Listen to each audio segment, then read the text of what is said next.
আসসালামু আলাইকুম প্রিয় শিক্ষার্থী বন্ধুরা, দেখো অনির্দিষ্টকালের জন্য কিন্তু আবার আন্দোলন শুরু করেছে শিক্ষার্থীরা। এই যে অনির্দিষ্টকালের জন্য আন্দোলন শুরু করেছে, তারা অলরেডি 5 দফা দাবি দিয়েছে যে এই 5 দফা দাবি যদি না মানা হয় তাহলে তারা অনির্দিষ্টকালের জন্য আন্দোলন ঘোষণা করেছে। সেই সাথে তারা বলেছে যে আগামী কাল থেকে পুরো ঢাকাকে কি করে দিবে, তারা ব্লক করে দিবে। তাদের এই দাবি যদি না মানা হয় তাহলে তারা অনির্দিষ্টকাল ধরে আন্দোলন করতেই থাকবে। কেন এই আন্দোলন, কারা এই আন্দোলন করছে, কি জন্য এই আন্দোলন করছে, এ সব কিছু নিয়ে আলোচনা করব আজকের এই ভিডিওটিতে। প্রিয় শিক্ষার্থী বন্ধুরা, তোমরা যদি আমার এই চ্যানেলে নতুন হয়ে থাকো তাহলে অবশ্যই চ্যানেলটি সাবস্ক্রাইব করবে, আর এই ভিডিওটি ভালো লাগলে তাহলে অবশ্যই লাইক কমেন্ট শেয়ার করে দিয়ে তোমাদের ফ্রেন্ড সার্কেলদেরকেও দেখার সুযোগ করে দিবে। দেখো, অনির্দিষ্টকালের জন্য নতুন বাজারে সড়ক ব্লকেট ঘোষণা ইউআইইউ শিক্ষার্থীরা কিন্তু এখানে কিন্তু কঠোর আন্দোলন গড়ে তুলছে। সকাল 8টা থেকেই কিন্তু তারা কঠোর একটা আন্দোলন শুরু করেছে। কি জন্য তারা এই আন্দোলন শুরু করছে, তাদের এই আন্দোলনের উদ্দেশ্য এবং লক্ষ্য কি, এবং তারা কিন্তু ঘোষণা দিয়েছে যে আগামী কাল থেকে যদি আমাদের দাবি যদি না মানা হয় তাহলে আগামী কাল থেকে সারা ঢাকা টাউন তারা অচল করে দিবে এবং তারা পুরো ঢাকা কি করবে, আন্দোলন করবে। এর উদ্দেশ্য কি এবং কি জন্য তারা আন্দোলন করছে সে বিষয়টা নিয়ে আলোচনা করব আজকের এই ভিডিওটিতে। দেখো এখানে কি বলছে, বহিষ্কার আদেশের প্রত্যাহার সহ 5 দফা দাবিতে অনির্দিষ্টকালের জন্য রাজধানীর নতুন বাজার সড়ক ব্লকেট ঘোষণা করেছে ইউনাইটেড ইন্টারন্যাশনাল ইউনিভার্সিটির শিক্ষার্থীরা।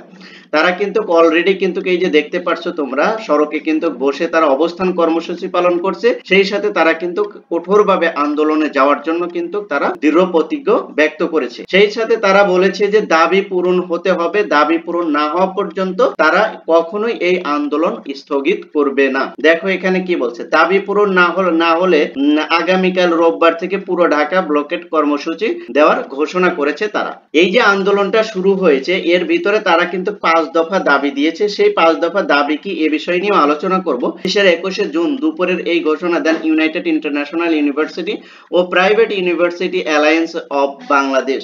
ওকে, এখানে দেখো এই যে তাদের 5 দফা দাবি, তাদের 5 দফা দাবিটা কি সেটা আমরা একটু আগে যদি দেখি। ইউআইইউ কর্তৃক অন্যায়ভাবে সব বহিষ্কৃত শিক্ষার্থীদের নিঃশর্ত বহিষ্কার প্রত্যাহার ও ক্ষতিপূরণের ব্যবস্থা করতে হবে। অর্থাৎ তাদের প্রথম দফা যে যেই সকল শিক্ষার্থীদেরকে বহিষ্কার করা হয়েছে সেই সকল শিক্ষার্থীদেরকে নিঃশর্ত বহিষ্কার প্রত্যাহার করতে হবে এবং ক্ষতিপূরণও দিতে হবে। নাম্বার 2, 2 নম্বরে তারা যে দাবিটা করেছে, বহিষ্কারের সাথে জড়িত সকল ছাত্র শিক্ষক কর্মকর্তা কর্মচারীদের সঠিক তদন্তের আওতায় এনে শাস্তির আওতায় আনতে হবে বা বিচারের আওতায় আনতে হবে। কি বলছে, কেন বলছে যে যারা এই বহিষ্কারের সাথে জড়িত যে সকল ছাত্র শিক্ষক এবং কর্মচারী কর্মকর্তারা তাদেরকে অবশ্যই তদন্তের মাধ্যমে শাস্তির আওতায় আনতে হবে। নাম্বার 3-এ তারা যে দাবিটা করেছে সেটা হলো ইউআইইউ তে দীর্ঘদিন ধরে চলা অনিয়ম অসুবিধা ও শিষ্টাচারিতার বিরুদ্ধে রিফর্ম দাবিসমূহ বাস্তবায়ন। অর্থাৎ ইউনিভার্সিটিতে অনিয়ম অসুবিধা ও শিষ্টাচারিতার বিরুদ্ধে তারা কি করেছিল, দাবি করেছিল, সেগুলোও কি করতে হবে, পূর্ণ করতে হবে। তারপর তাদের 4 নাম্বার যে দাবিটা সেটা হলো বেসরকারি বিশ্ববিদ্যালয়গুলোর জন্য একটি স্বাধীন সংস্কার কমিশন গঠন করতে হবে। তারা কিন্তু এই দাবিটা কিন্তু করেছে যে বেসরকারি বিশ্ববিদ্যালয় যতগুলো আছে তাদের জন্য একটি স্বাধীন সংস্কার কমিশন গঠন করে দিতে হবে। তারপরে তাদের 5 নাম্বার যে দাবিটা সেটা হলো বেসরকারি বিশ্ববিদ্যালয়ের উপর আরোপিত 15% কর বাতিল করতে হবে। বেসরকারি বিশ্ববিদ্যালয়ের উপর যে 15% কর আরোপ করা হয়েছে সেটাও তারা বাতিলের জন্য এই 5 দফা দাবিতে ঘোষণা করেছে। এই যে দেখো তারা কিন্তু কঠোর আন্দোলনের ডাক দিছে, তারা কিন্তু অলরেডি আন্দোলনের সাথে যুক্ত হয়েছে। অসংখ্য স্টুডেন্ট ছাত্রছাত্রী সবাই কিন্তু এই আন্দোলনে যুক্ত হয়েছে। সংশ্লিষ্টরা জানায় 26-27 এপ্রিল বিশ্ববিদ্যালয় ক্যাম্পাসে শিক্ষার্থীদের অসন্তোষের জের ধরে উপাচার্য সহ 11 জন প্রশাসনিক কর্মকর্তা পদত্যাগ করেন। এরপর 28শে এপ্রিল ইউআইইউ কর্তৃপক্ষ অনির্দিষ্টকালের জন্য সব শিক্ষা কার্যক্রম স্থগিত ঘোষণা করে। যদিও 20 মে থেকে অনলাইন ক্লাস শুরু করা হয়েছে, শিক্ষার্থীদের একটি অংশ তা প্রত্যাখ্যান করে ক্যাম্পাসে সরাসরি ক্লাস ও প্রশাসনিক স্বচ্ছতা দাবি করে আসছে। শিক্ষার্থীদের অভিযোগ, বিশ্ববিদ্যালয় প্রশাসন তাদের যৌক্তিক 13 দফা দাবি দীর্ঘদিন ধরে অপেক্ষা করে আসছে, বরং আন্দোলন দমন করতে বহিষ্কার ও তদন্ত ভয় দেখানো হচ্ছে। ট্রাস্টি বোর্ড থেকে শিক্ষার্থীদের উদ্দেশ্যে দেওয়া এক খোলা চিঠিতে বলা হয়, 26শে মের মধ্যে যারা বিশ্ববিদ্যালয় ছাড়তে চায় তারা ভর্তি বাতিল করে পূর্ণ টিউশন ফি অর্থ ফেরত পাবে। তবে যেসব শিক্ষার্থীর বিরুদ্ধে অভিযোগ রয়েছে তারা এই সময়ের মধ্যে বিশ্ববিদ্যালয় না ছাড়লে শাস্তিমূলক ব্যবস্থার মুখোমুখি হতে পারে বলেও তারা জানায়।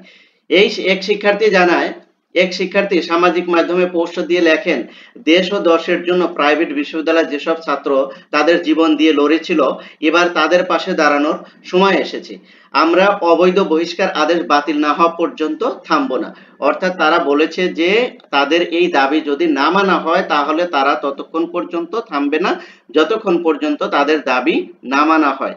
তো এই যে আন্দোলন শুরু হয়েছে নতুন করে প্রাইভেট বিশ্ববিদ্যালয়ের, এই আন্দোলন কিন্তু সকল প্রাইভেট ইউনিভার্সিটিতেও কিন্তু ছড়িয়ে যেতে পারে। কারণ তাদের যে 5টি দাবি, এই দাবির ভিতরে কিন্তু একটা দাবি রয়েছে যে 15% যে ব্যাট ধরা হয়েছে এটা কি করতে হবে, মওকুফ করতে হবে। আর একটা দাবি যেটা সেটা হলো যে ইউনিভার্সিটির স্বেচ্ছাচারিতা, অর্থাৎ নিজেরা যা ইচ্ছে তাই ডিসিশন নেবে এবং তা স্টুডেন্টদের উপর চাপিয়ে দিবে অন্যায়ভাবে, এটা কিন্তু সকল ইউনিভার্সিটিতে স্টুডেন্টদেরই কিন্তু একটা কথা। তো সেই হিসাবে বাংলাদেশে যে হারে প্রাইভেট ইউনিভার্সিটি আছে, সকল ইউনিভার্সিটি যদি একত্র হয়ে যদি আন্দোলন করে তাহলে এ বিষয়ে কিন্তু জরুরি সিদ্ধান্ত নিতে কিন্তু ইউনিভার্সিটি কর্তৃপক্ষ, শিক্ষা মন্ত্রণালয় নিতে কিন্তু একটা বাধ্য হবে।